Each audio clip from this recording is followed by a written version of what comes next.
Hello, my name is Christopher Chaney, and this is my story.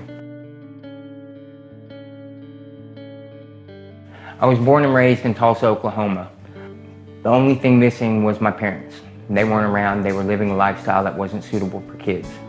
It really messed me up as a kid because my mom was never around. I always remember standing on the front porch playing games like, this car goes by, my mom's gonna come home. But she never came home. We were really poor. We ended up moving back to Oklahoma. My dad couldn't really find work, so he ended up joining the Army, and we moved off to New York. When we moved off to New York, that's when my drug addiction started. My mom and stepdad introduced me to marijuana, alcohol, pills, smoking cigarettes, and it was just a big party up there. Really bad with the pills. I remember my mom and dad one night trying to commit suicide, and the cops coming in and taking them both to the mental hospital. And my only thought was, where are the pills at? I started doing meth on the streets and ended up going to prison.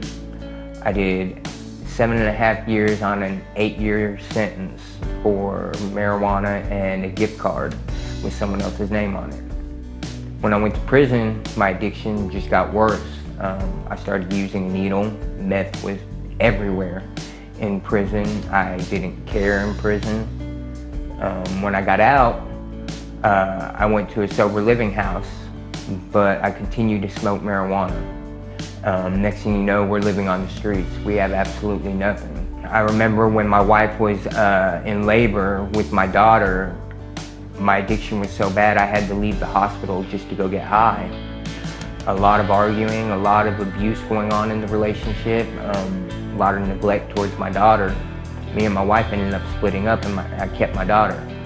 I thought I was being a good dad, doing what I was supposed to be doing, but my addiction took first place and my daughter took second in my life and in every aspect of everything going on. So I lost my family, I lost my wife, I lost my daughter, and I gave up. My addiction took an all-time high. I mean, I went all the way in with it. I was living on the streets, couch surfing from place to place. I just got tired of it one day and went to a bridge and tried to jump off and ended up in a mental hospital. I started going from town to town thinking if I left this town that I would leave the problem behind, but I never did. The problem was me. It followed me everywhere I went. I ended up in Longview one night, really messed up, high, didn't know what to do. In the morning, I seen an HOD van pulling into HOD, and I ran over to it. I started talking to them. I need help. I need in your program. Immediately, they welcomed me with open arms. They said they got bed space. I was so thankful. So when I went there, something was different. I really felt God in this place. Now, I grew up knowing God. I've always had a relationship with God, but I've never lived the way God wanted me to. Well, these guys were smart. They took away my cell phone and they put me out in the middle of nowhere. I couldn't relapse. I couldn't go nowhere. And it's probably the best thing that ever happened in my life. I learned how to have a job. I learned how to be a leader. I've truly learned what a relationship with God is. I've gotten my family back, my daughter back in my life. Everything that I lost, all my relationships, God has fully restored. I can't thank this place enough, what God has done for me through this place. I'm now a supervisor at Panel Trust, floor supervisor. I was a leader in the house. I got about 14 days left before I graduate, and then I'm going to visit my daughter for the first time in years. And I can't wait.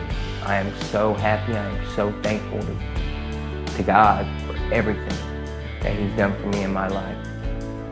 My life verse is John 5:15. I am the vine, you are the branches. If a man abide in me and I in him, he will bear much fruit. Apart from me, he can do nothing. And that is so true, because apart from God, I could do nothing. But with God, there's nothing that's impossible. He's opened up so many doors for me.